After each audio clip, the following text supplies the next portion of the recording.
Hi friends, welcome back to electrical talks. किसी भी electrical device के इंसुलेशन रेजिस्टेंस चेक करने के समय एक स्ट्रेंज इंसिडेंट देखने को मिलता है। देखोगे जो सब डिवाइस एसी पे ऑपरेट होता है उसका इंसुलेशन रेजिस्टेंस चेक करने के समय हम लोग डीसी वोल्टेज यूज करते हैं। जो डिवाइस एसी से चलने वाला है उसका इंसुलेशन टेस्ट एसी से करना ही ठीक होगा ना। लेकिन प्रैक्टिकली देखोगे इंडस्ट्री में इंसुलेशन रेजिस्टेंस टेस्ट के लिए डीसी वोल्टेज ही यूज होता है। तो चलो आज के वीडियो से हम लोग समझेंगे इंसुलेशन रेजिस्टेंस टेस्ट के दौरान अगर एसी वोल्टेज हम लोग यूज करते तो क्या प्रॉब्लम होता। ये थर्ड पॉइंट समझने से पहले ये फर्स्ट दो पॉइंट समझना बहुत जरूरी है। फर्स्टली इंसुलेशन रेजिस्टेंस टेस्ट हम लोग क्यों करते हैं and working principle of IR test. और वर्किंग समझ जाओगे तो इस क्वेश्चन के पीछे जो इंटरेस्टिंग कॉन्सेप्ट है that will become very easy. तो चलो पहले समझ लेते हैं आईआर टेस्ट हम लोग क्यों करते हैं।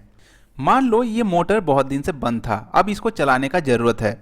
तो पहले तुमको देखना चाहिए इस मोटर के अंदर जो वाइंडिंग है और जिस केबल के थ्रू मोटर तक सप्लाई गया है उस इंसुलेशन का कंडीशन कैसा है। अगर इंसुलेशन का कंडीशन अच्छा नहीं होगा तो शॉर्ट सर्किट से मोटर या केबल डैमेज हो सकता है। सो उस डैमेज से बचाने के लिए हम लोग मोटर को चलाने से पहले आईआर टेस्ट करते हैं।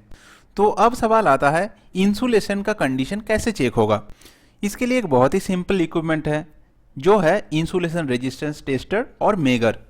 इसका ये हैंडल जब तुम घुमाओगे इससे एक डीसी वोल्टेज प्रोड्यूस्ड होगा और उस वोल्टेज को इस केबल और शीट के बीच में अप्लाई करना है।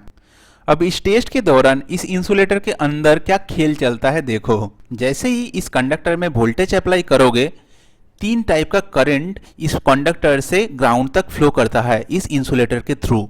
सो वन बाय वन ये तीन कंपोनेंट को समझो। देखो प्रैक्टिकली इंसुलेटर का रेजिस्टेंस इन्फिनिटी होना चाहिए, लेकिन कोई भी इंसुलेटर कितना भी अच्छा हो इनफाइनाइट रेजिस्टेंस तो पॉसिबल नहीं है। इसलिए एक लीकेज करंट इस रेजिस्टेंस के थ्रू फ्लो करता है। अब आ जाओ इस कैपेसिटिव करंट पे। यहाँ पे देखो ये कंडक्टर और ये ग्राउंड ये दोनों के बीच में ये इंसुलेटर है जो एक कैपेसिटर फॉर्म कर रहा है। सो केबल का ये कैपेसिटेंस के कारण भी एक करंट फ्लो करेगा। और ये थर्ड कंपोनेंट एब्सॉर्प्शन करंट और polarizing current that is very important. समझो ये करंट कैसे फ्लो करता है। मान लो इस कंडक्टर में हम लोग नेगेटिव पोलरिटी दिए हैं तो पोलराइजेशन के कारण इसका ऑपोजिट पोलरिटी यहाँ पे इंड्यूस हो जाएगा और इस इवेंट के कारण जो करंट फ्लो करता है वो हो गया आई एब्सॉर्प्शन। अब समझ लो जैसे ही हम लोग यहाँ पे वोल्टेज देते हैं तो ये तीनों करंट किस तरीके से चेंज होता है। लीकेज करंट टाइम के साथ हमेशा कांस्टेंट रहता है, लेकिन इस कैपेसिटिव करंट का वैल्यू बिगिनिंग में बहुत ज़्यादा होता है, उसके बाद बहुत ही शॉर्ट टाइम में करंट जीरो हो जाता है, क्योंकि डीसी के लिए capacitor as a open circuit act करता है, ये तो हम लोगों को पता ही है। और पोलराइजेशन करंट का वैल्यू भी बहुत ज़्यादा हाई रहता है बिगिनिंग में, लेकिन इसका वैल्यू कैपेसिटिव जैसा बहुत शॉर्ट टाइम में जीरो नहीं हो जाता है। काफ़ी टाइम तक वोल्टेज अप्लाई करने के बाद इस कंपोनेंट का वैल्यू जीरो होता है और जिसके पीछे रीज़न है ये पोलराइजेशन प्रोसेस का स्लो नेचर। सो मेगर करते समय ये तीनों कंपोनेंट का सम मेगर के थ्रू फ्लो करता है। और इस केबल का इंसुलेशन रेजिस्टेंस क्या होगा, कैसे डिसाइड होगा। मेगर से प्रोड्यूस डीसी वोल्टेज को इस आई टोटल से डिवाइड करने से जो रेजिस्टेंस का वैल्यू मिलता है वही यहाँ पे डिस्प्ले होता है। सो इस क्वेश्चन का आंसर समझने के लिए इंसुलेशन रेजिस्टेंस टेस्ट रिलेटेड जितना कहानी समझना था तुम समझ चुके हो।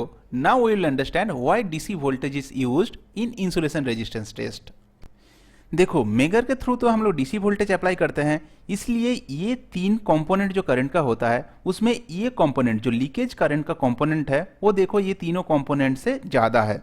मतलब हम लोग कह सकते हैं डीसी में लीकेज करंट डोमिनेट करता है। लेकिन अगर मेगर से हम लोग एसी वोल्टेज अप्लाई करेंगे तो ये तीन कंपोनेंट में से कैपेसिटिव करंट डोमिनेटिंग होगा, क्योंकि कैपेसिटर डीसी के लिए तो as a open circuit act करता है लेकिन एसी में करंट कंडक्ट करेगा। सो यही डिफरेंस है एसी और डीसी अप्लाई करने में। एसी इंसुलेशन टेस्ट में इस कैपेसिटिव करंट का डोमिनेटिंग नेचर के कारण किसी भी इंसुलेशन का इनर कंडीशन के बारे में हम लोग को पता चलता है। जब रीवाइंडिंग या इंसुलेशन रिपेयरिंग के टाइम में माइका सीट का बहुत सारा लेयर को वन बाय वन रैप किया जाता है, तब मान लो अगर कोई फॉरेन मटेरियल इसके अंदर आ जाता है या वॉइड रह जाता है तो इस केबल का कैपेसिटेंस में चेंज आ जाता है। क्योंकि इंसुलेटिंग मटेरियल का डाइलेक्ट्रिक कांस्टेंट तो हाई होता है, लेकिन एयर या फॉरेन मटेरियल का डाइलेक्ट्रिक कांस्टेंट बहुत ही कम होता है। सो एसी इंसुलेशन टेस्ट में अगर आईआर वैल्यू कम आए, इसका मतलब हम लोग को समझ जाना है इंसुलेटिंग मटेरियल के अंदर ही कुछ प्रॉब्लम है।